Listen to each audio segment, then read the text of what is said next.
It really depends on the person.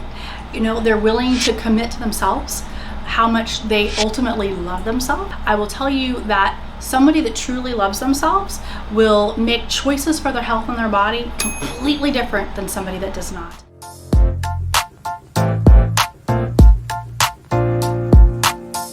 So, challenges with having people really latch on, if you will, to the possibility. I tell you, it's a process. And what I've learned is that everybody is on their own journey. Everybody is in their own place. And I'll have some people that will come in and they're like ready to go. They're ready to do whatever it takes. Other people, it takes a while because we've been conditioned for so many years, brainwashed, if you will, by the medical model that when you get a diagnosis, you're kind of stuck with it. And you got to take these pills to deal with these symptoms. And that's all the choices that you have. And we're so conditioned as a world, really, as a society, especially in this country, that when you have this condition, this is the option, right? We're not typically given choice. We're not typically given other options that literally could pull us out of that condition, out of those symptoms, out of that diagnosis, and give us that freedom of our health. So it really depends on the person. They're willing to commit to themselves, how much they ultimately love themselves. And I tell you, I know that sounds a little cheesy and a lot of people are, it's a little woo-woo to talk about that. However, I will tell you that somebody that truly loves themselves will make choices for their health and their body completely different than somebody that does not.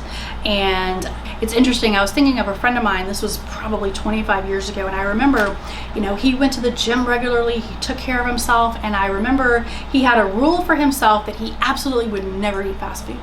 And at the time, I was pretty young, I was fresh out of college, and I thought, oh, what's the big deal, And I know it's not healthy, however, really never, like not ever. And he's like, oh, absolutely not. My body and my health is way too valuable to eat that crap, right? And that was a long time ago. Now, I will tell you, we occasionally grab it on a run and it's not the healthiest things. There are some healthy options. I will tell you there's some really great options that they've come up with. And being a mom and being on the run all the time, sometimes, you gotta do what you gotta do. And with that being said, though, those words have always stuck with me when he said that, because he valued his body and his health to the point he was way too good to eat that crap. And I have yet to adopt that exact belief. With that being said, everybody is on their own journey. So I know people that will go to friends of mine who are practitioners that literally 99% of the time are eating so clean they carry their coolers with them to Christmas dinners because they can't eat what was prepared because it's not healthy enough for them. And that is a very extreme. And I think sometimes that healthy extreme can go a little too far too. I like to be kind of right in that balanced area to where we're maintaining our health and living vibrant health, great health, and able to really go somewhere and eat and it's okay and not feel like we're better than, the food that's being prepared, right? Because, imagine like being able to travel to other countries and just eat what the people of that country are eating without any judgment or thinking that, oh, I can't eat this because I'm, so I do think there's a balance to that as well, but just something to think about, and everybody is different. Everybody's different.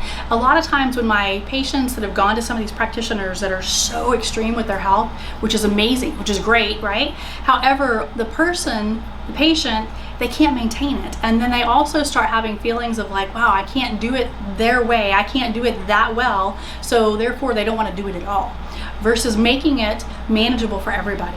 And so everybody I work with, like I say, I've had people that have come in that we've had to take them from eating 3 fast food meals a day, right? I have to work with everybody with where they're at. And then some people eat pretty clean for the most part, and we just got to clean it up a little bit more, maybe do some detox, maybe add some nutrients because they're lacking some things, like everything in between. And everybody's on their own journey. So you have to start where you're at and start making little choices. And I have a lady that was here today. We were just talking about this, about that 1 degree of change, that little bitty bit of change every week that's going to give her that dramatic transformation in the long run that she's not going to recognize herself at the end of that.